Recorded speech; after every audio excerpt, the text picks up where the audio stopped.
వలస వెళ్ళే మనకు వలసల బాధలు తెలుసు. అందుకే వలస వచ్చిన తెలంగాణ సమస్య తెలంగాణ రాష్ట్ర సాధనతోనే పరిష్కారం అవుతుంది. తెలంగాణ రాష్ట్రం వస్తే మా కల్వకుర్తి ఎత్తిపోతల, మా జూరాల, మా నెట్టంపాడు, మా కోయిల్ సాగరు, మా భీమా, మా పాలమూరు రంగారెడ్డి ఎత్తిపోతల పథకాలు పూర్తయితే మా జిల్లాలో లక్షలాది ఎకరాలకు నీరు పారుతుంది, పచ్చని పంటలు పండుతాయి, మా జీవితాలలో వెలుగులు వస్తాయి అని ఆశించి ఆనాడు ఆశీర్వదించినాం. ఆనాడు అండగా నిలబడ్డాం. పాలమూరులో ఊరు లేకపోయినా, పార్లమెంటులో నోరు లేవకపోయినా మనం ఆశీర్వదించడంతో 2014లో తెలంగాణ రాష్ట్రాన్ని సాధించి మొట్టమొదటి ముఖ్యమంత్రిగా బాధ్యత చేపట్టిన పెద్దాయన మన జిల్లా ప్రాజెక్టులు ఒక్కటి కూడా పూర్తి చేయలే.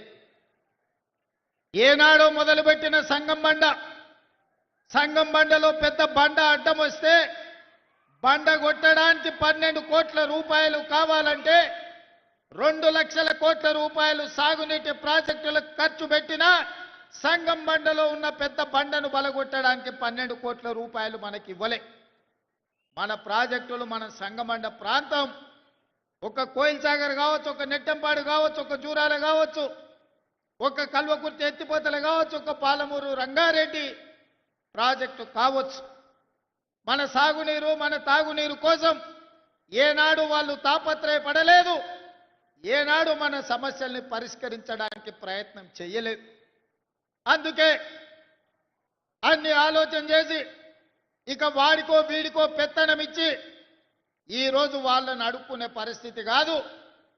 మా బిడ్డ మావోడే ఈ తెలంగాణలో పెత్తనం ఉండాలి, మట్టి పనికి పోయినా ఇంటోడే పోవాలని పెద్దోళ్ళు ఎట్లయితే అన్నారో ఇవాళ మట్టి పని పార పని చేసే మన పాలమూరు ప్రజలు ఈనాడు పాలమూరు బిడ్డనే ఆశీర్వదించి తెలంగాణలో అధికారాన్ని కట్టబెట్టారు.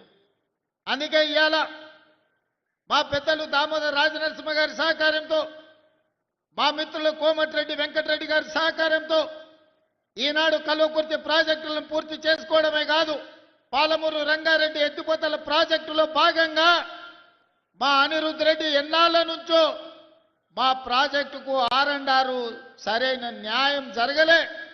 న్యాయం జరగాలి అని అంటే ఈనాడు ఆ ప్రాజెక్టుకు సంబంధించిన R&R నిధులు 100% మంజూరు చేసి ఈరోజు ఆ ప్రాజెక్టును పూర్తి చేసుకోవడానికి మనం అడుగులు వేస్తున్నాం.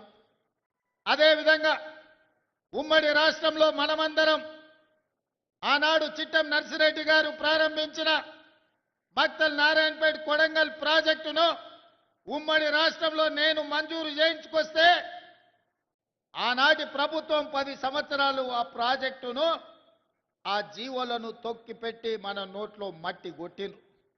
ఎన్నోసార్లు అడిగినాం.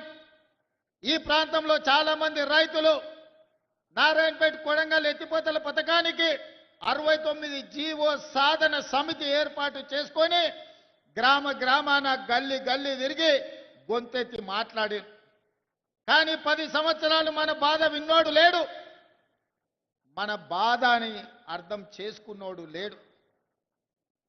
మళ్ళా 10 ఏళ్ళు నిర్లక్ష్యానికి లోనైన నారాయణపేట కొడంగల్ ఎత్తిపోతల పథకాన్ని ప్రజాప్రభుత్వం వచ్చిన ఎంబడే పనులు ప్రారంభించాలని టెండర్లకు అనుమతులు ఇచ్చి, టెండర్లు పిలిస్తే కుట్రలు చేసి కోర్టులో కేసేసి సంవత్సరన్నర ప్రాజెక్టును ఆపిను. ఈ ప్రాంత రైతులు మా భూమికి 14 లక్షలు ఇస్తే సరిపోదు, మాకు కొంచెం ఎక్కువ ఇవ్వండి, మీ సహకారం ఉండాలి అని మిత్రులు సిఆర్ దగ్గరికి పోతే సిఆర్ వచ్చి నాకు కలిసిండు. అన్న, రైతులు బాధపడుతున్నారు, మా రైతులకు కష్టంగా ఉన్నది, జర తక్కువ అవుతున్నది, ఎట్లన్నా ఏమన్నా చెయ్యాలని. నేను ఒక మాట చెప్పిన మంత్రికి, సిఆర్ పోయి రైతులతోనే మాట్లాడు, అడుగు వాళ్ళని, ఏమడుగుతారో చెప్పమని. అడిగింది ఇద్దామని చెప్పిన. అన్న 19-20 లక్షలు ఇస్తే చాలన్నారు. 19 కాదు, ఎకరాకి 20 లక్షల ప్రకారం ఇద్దాము, ఏ రైతు కూడా నష్టం జరగనియొద్దు అంటే మా సిఆర్ గారు పోయి రైతులతో కూర్చొని మాట్లాడి 96% రైతులను ఒప్పించి భారతదేశ చరిత్రలోనే సొంత భూమిని కన్న తల్లిలాగా